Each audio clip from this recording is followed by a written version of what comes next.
The cynic is really a disappointed idealist. Well, the loner is longing to belong to something.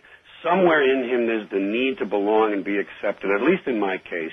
And I get a little of that. I get a lot of it. But kind of afraid to at the same time, right? Yes, that's right. I don't want to be ruled by the other, but I like knowing that I've touched them and that they care about me. If we could have a one world something or another that would be, kind of like this country. Workable and viable. Yeah, that'd be all right. But you've done a lot of travel. You've been to Russia, I bet. You've been to China. I've been to both those places fairly recently. Yeah. And let me tell you, they'd have shot you a long time ago. Listen, this is the best thing we've come up with. I admit that.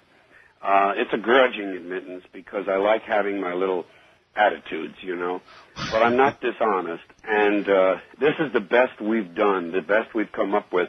I just wish that the ability to refine it and to make it better were more viable, were more available to us. It seems as though there are a lot of, and a lot of it is that money, that political money, the interests that control things, and that's the way it is. When they talk about conspiracies, and one of the things I enjoy on your show is when people talk about the government, and I'm talking about your guests who talk about whether or not the government and certain agencies and certain aspects of government have covered things up. And I have thought for a long time, not always obviously, but that, they've tried to make it so that the belief in the conspiracy makes you somehow outside the norm, that you're a kook, that you're a conspiracy buff. They say he's a conspiracy buff. George, they lie their asses off. I know it. And I wrote a little something out, and I want to read it to you because I pulled this paper up from the other room. I have some notes I haven't filed yet. And I said, well, if this comes up, I'd like to be able to say this to Art. So let me just read this to you. Yeah, go ahead. And it goes like this. Do I believe in conspiracies? Nah.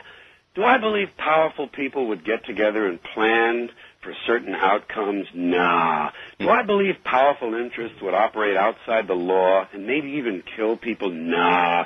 Do I believe secret government agencies might feel the need to assassinate a person and cover it up? Nah. I think everything in America is open and clean and above board, and powerful people always play by the rules.